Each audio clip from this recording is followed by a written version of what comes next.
Oh my god. Wow. Oh Okay. my god. So Okay. I'm down. let's unpack that Tears of the Kingdom trailer. Reb, you seem like you're pretty much like the most excited person here, and that is saying a lot because we're all quite hyped about it. What are you loving about what we just saw about Tears of the Kingdom? Did you see Link? He was driving a car. I know.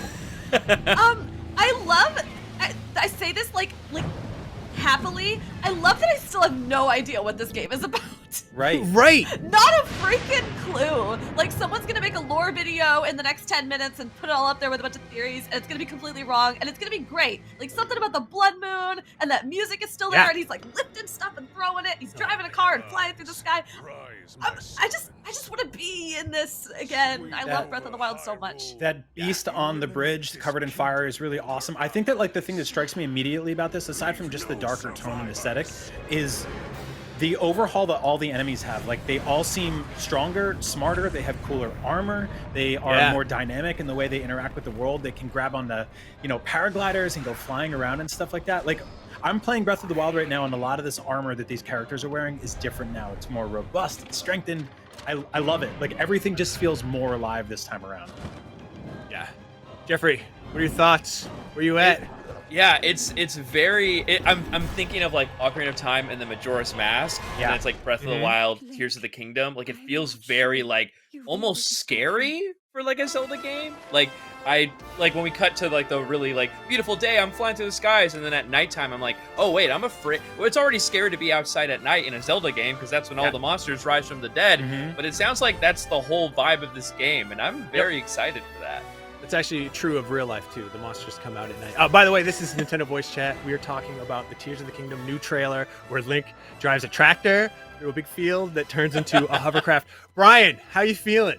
I mean, I started tearing up at the end, right? Like, just like the title. There's also like there's some audio that was playing that feels like it needs to be reversed and to reveal some secrets. But it seems like they did a bunch of they've kind of legalized a bunch of the weird stuff that people were doing in the last game. Like, people were like, how do I make a car using, magnesis and barrels and like an old shopping cart? And in this game, they're like, oh, just give you a car. Like, they gave you a motorcycle last time around. So it's super cool to just see them bring in all this powerful new stuff and all these new toys to play with. Like, that's ultimately what these Zelda games are about, is just about just the playfulness of getting out in the world and treating it like a big sandbox. And I feel like they're just giving us more and more tools to mess with here. Yeah, I'm kind of almost speechless because it so far. Now, granted, we didn't get a whole lot, but we got more than we've seen before. It looks like what I was hoping it would be. Like, it's darker, it's gloomier. There's like the stakes seem higher. There's a section of this trailer where he's standing on what looks like a guardian because the tentacles sort of come up, and it makes me wonder: is this the prequel? Is this what happened 100 years before Calamity Ganon, or is this like where do you think this is on the timeline? Oh. I don't think it's the 100 years before, because we saw that in the Hyrule Warriors game. Yeah. Oh, sure. Right. We know what that world looks like, but I do think it's possible it is I think it like very likely that it's post Breath of the Wild, like it is a sequential sequel in that sense, just because of how Zelda looks. But I also think it's possible, like one of the theories floating around is that there's some time traveling shenanigans going on, given the different looks that we've seen Link have in the trailers, and the way like Ganon is positioned kind of in the bits that we've seen. But who can say? Right. I did recognize, I think, some of the locations in the trailer. Yes, some of them look from Breath of the familiar. Wild. The town looked.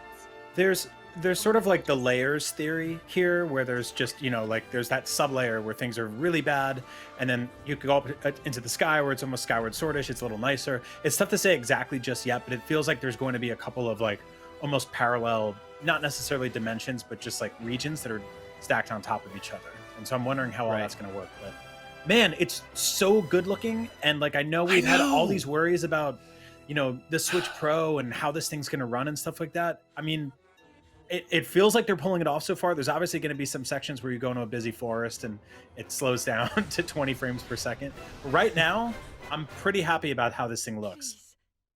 Yeah, I gotta agree with you there. It looks better than I remember when they showed the first Breath of the Wild trailer, and we're like, well, there's no way that is like running on current hardware, and it turns out that it wasn't. But yeah, it looked better than we thought the Switch was capable of doing, and pretty stoked about that. Reb, how do you feel about the look aesthetically? Where are you at? Oh, I am super happy with it. I mean, it just looks like what Breath of the Wild looked like, only like spruced up a little bit, perhaps because they've had even more time working with this technology and working with this hardware. I was never in the camp that we needed a new Switch for this. I fully think my prediction is that we just carry on until the next generation without anything new, which, by the way, I should have made you do something for losing that best set.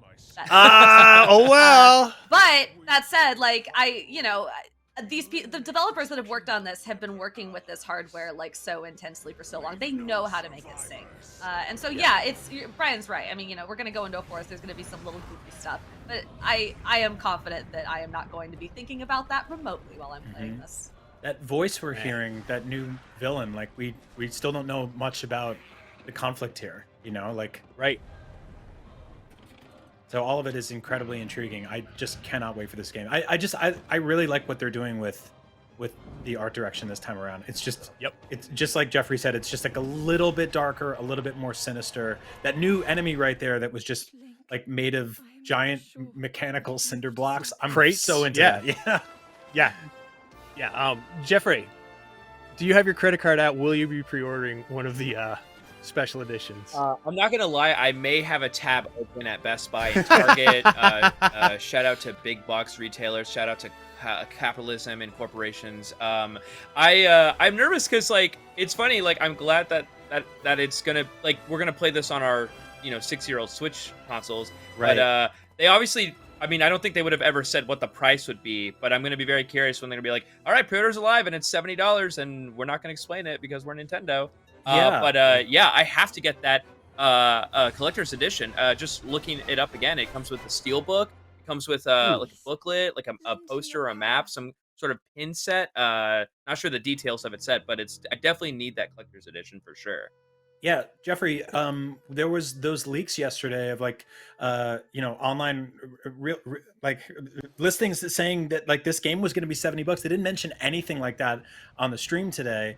And I wonder if that's just because we're all really excited right now and they could put that out and none of us will be mad anymore. We'll just go like, oh yeah, I got to have it. So there was no like, they didn't undercut this awesome trailer with like, something that was immediately going to punch our wallets and make us sad. So.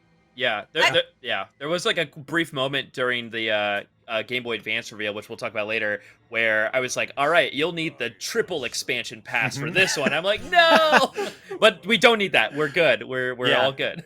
I think it will be $70. It's probably dropped already and we just can't see it because we're on this show. But I wouldn't be. It's probably gonna be $70, and I think people will complain for like 5 seconds on Twitter and then forget about it because every game is $70 now, guys. I mean, this is just the world we live in. It sucks, but I do not think people are going to blink too hard.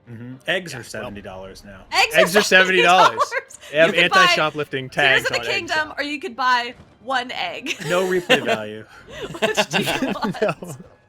And the collector market is awful for eggs, but unless they're Fabergé. So that comes out May 12th. That is less than 3 months away from now. Every Thursday, we get together to talk about all things Nintendo, from the latest releases to hidden gems. We've got you covered. But beware, things can get a little wild in the NVC studio. Don't miss out on the chaos. Tune in every Thursday and be part of the NVC family. It's the only place where you can get the thing.